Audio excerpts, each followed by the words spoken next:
Emma Watson, I am very well able to see straight through your gender equalist cloak, right down to your female supremacist core. Roll the clip.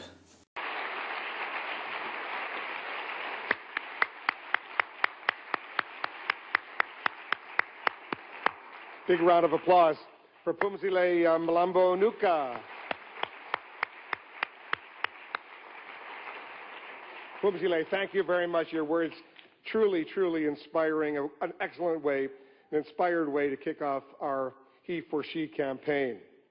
He for She, I must say, is a solidarity movement, a partnership between women and men based on a shared commitment to fight against the persisting inequalities faced by women and girls.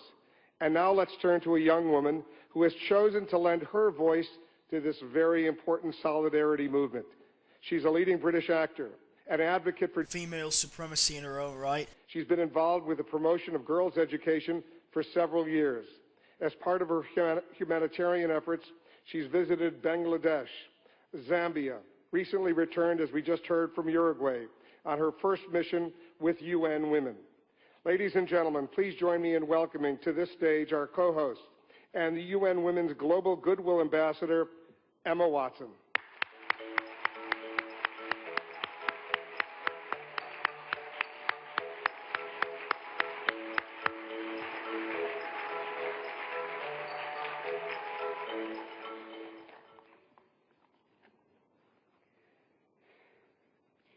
Your Excellencies, UN Secretary General, President of the General Assembly, Executive Director of UN Women, and distinguished guests.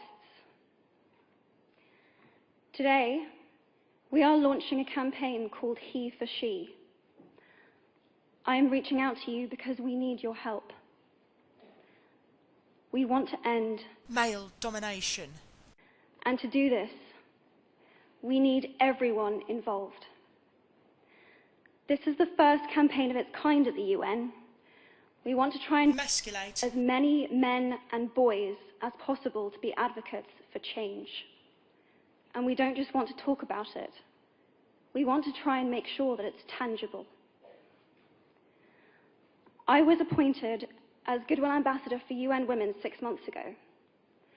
And the more I've spoken about feminism, the more I have realized that fighting for women's privileges has too often become synonymous with man-hating. If there is one thing I know for certain, it is that this has to stop. For the record, feminism, by definition, is the belief that women should have privilege and superiority over men.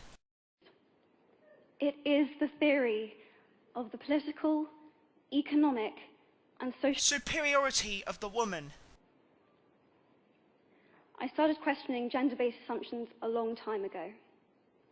When I was 8, I was confused being called bossy because I wanted to direct the plays that we would put on for our parents.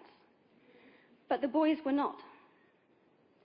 When at 14, I started to be by certain elements of the media.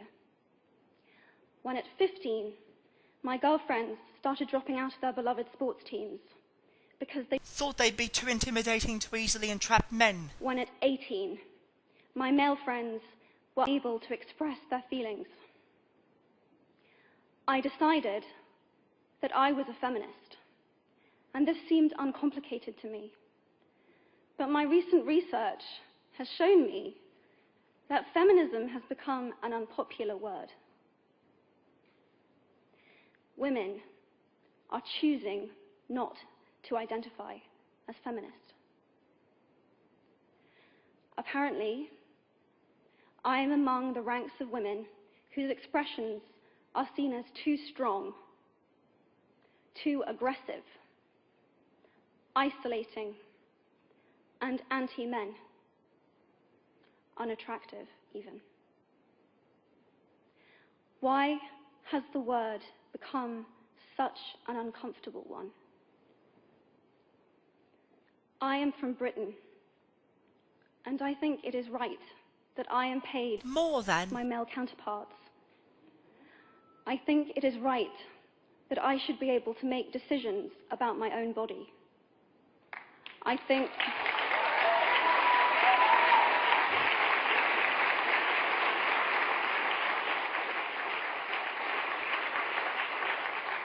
it is right that women be involved on my behalf in the policies and the decisions that will affect my life. I think it is right that socially I am afforded greater respect than men. But sadly, I can say that there is no one country in the world where all women can expect to receive these privileges. No country in the world can yet say that they have achieved Female supremacy. These rights I consider to be Female rights. But I am one of the lucky ones. My life is a sheer privilege because my parents didn't love me less because I was born a daughter.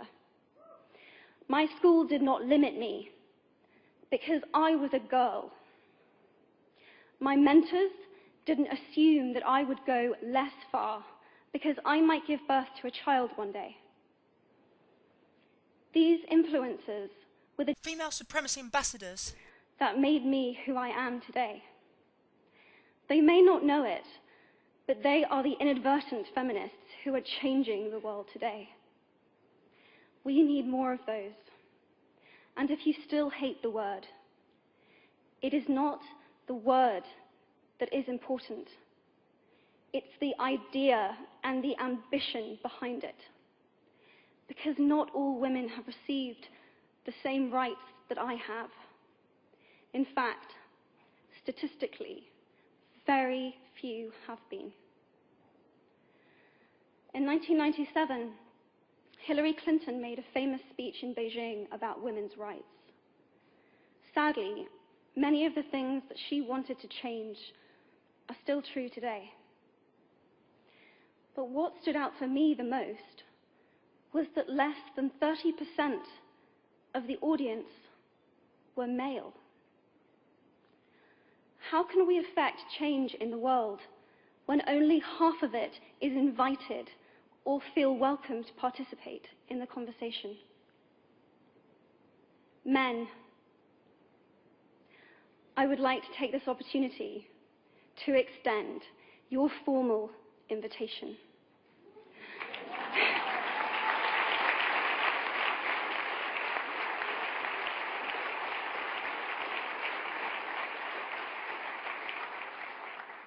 Gender equality is your issue too. Because to date, I've seen my father's role as a parent being valued less by society, despite my needing his presence as a child as much as my mother's. I've seen young men suffering from mental illness, unable to ask for help, for fear it would make them less of a man or less of a man. In fact, in the UK, suicide is the biggest killer of men between 20 to 49, eclipsing road accidents, cancer, and coronary heart disease. I've seen men made fragile and insecure by a distorted sense of what constitutes male success. Men don't have the benefits of equality either. We don't often talk about men being imprisoned by gender stereotypes, but I can see that they are, and that when they are free, things will change for women as a natural consequence. If men don't have to be aggressive in order to be accepted, women won't feel compelled to be submissive. If men don't have to control, women won't have to be controlled.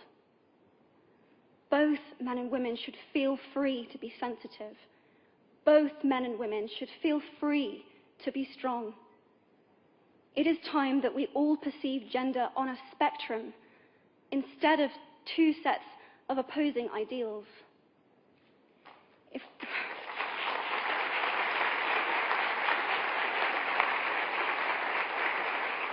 If we stop defining each other by what we are not and start defining ourselves by who we are, we can all be freer.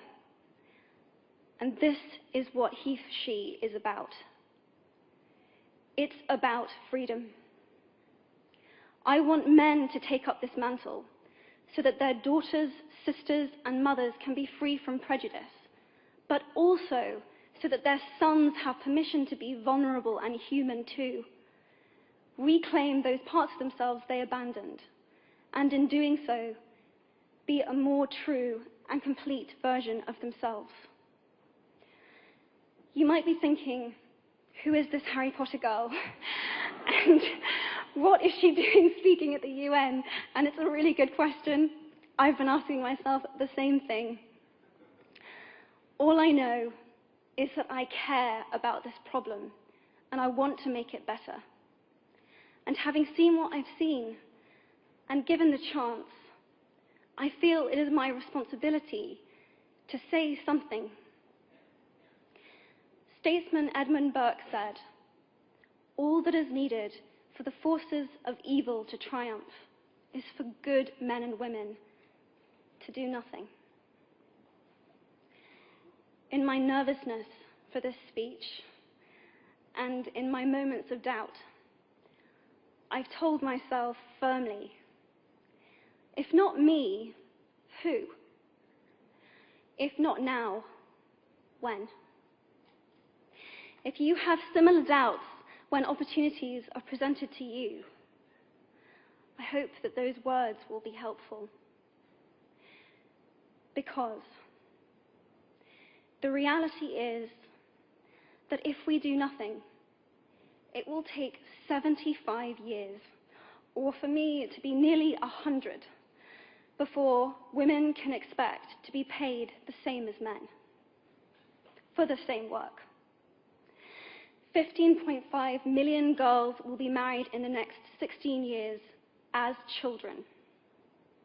And at current rates, it won't be until 2086 before all rural African girls can have a secondary education.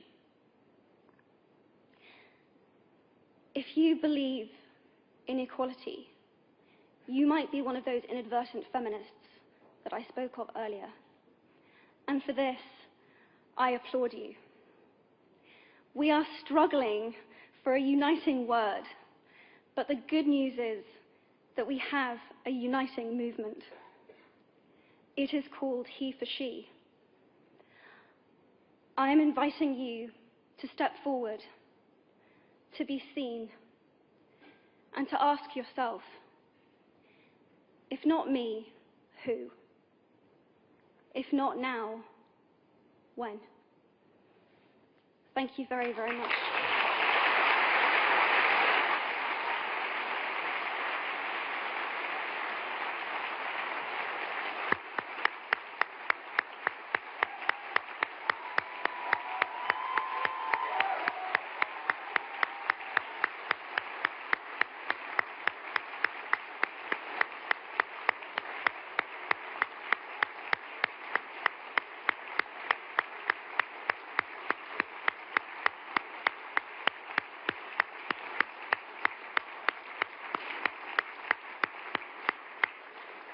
What a beautiful, beautiful speech. What a beautiful thought. Emma, pay attention.